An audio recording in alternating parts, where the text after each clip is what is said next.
A finite number of atomic building blocks can come together in an infinite number of ways, thus creating the known universe around us.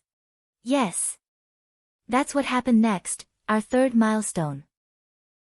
To effectively understand this milestone, we need to organize our basics. Protons are positively charged, electrons are negatively charged, and neutrons have no charge. If you go through the periodic table, you will see the elements are laid out based on the number of protons in each of them. Hydrogen has 1, helium has 2, lithium 3, and so on. And in a proper atom, the number of protons and the number of electrons are always equal. They balance out each other, and hence, the atom is neutrally charged. Then, what is neutron doing? They, along with the proton, contribute to the mass of an atom. Yes, the mass of a proton, or neutron, is about 1,836 times larger than that of an electron. While the electron is negligible in its contribution to this case, it has some unique quirks that has led to unfathomable consequences. We saw that electrons revolve around the nucleus, and hence, are in the outer part of the atoms. And they can interact with the electrons of the neighboring atoms when they come together. And most of the times, they don't end with just brushing across each other. Why? Because, the way the orbitals are made, usually the outermost orbital needs 2 or 8 electrons to be very stable. And it's not the case everywhere. Except for the elements in the noble gas column, all the other elements have an incomplete set in their outermost orbitals. So, what happens? Given the right energy conditions, the electrons can decide to be at 2 places at once. Correct technical description would be transfer or sharing of electrons, but hey, you get the point, the electrons holding the 2 atoms together in spacetime so that their orbital can be at peace.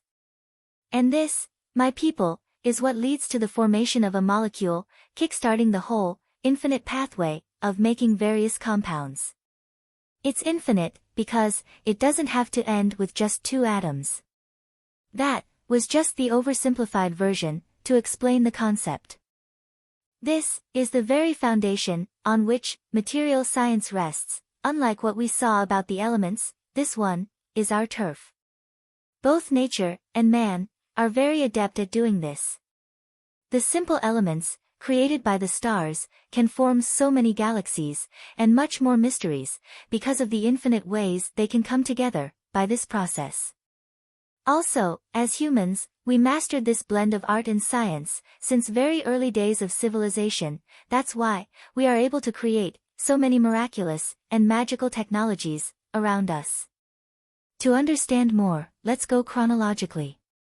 At first, in the vastness of the cosmos, the varying temperature, pressure, density, and radiation conditions have set the collision course for the atoms to form different molecules.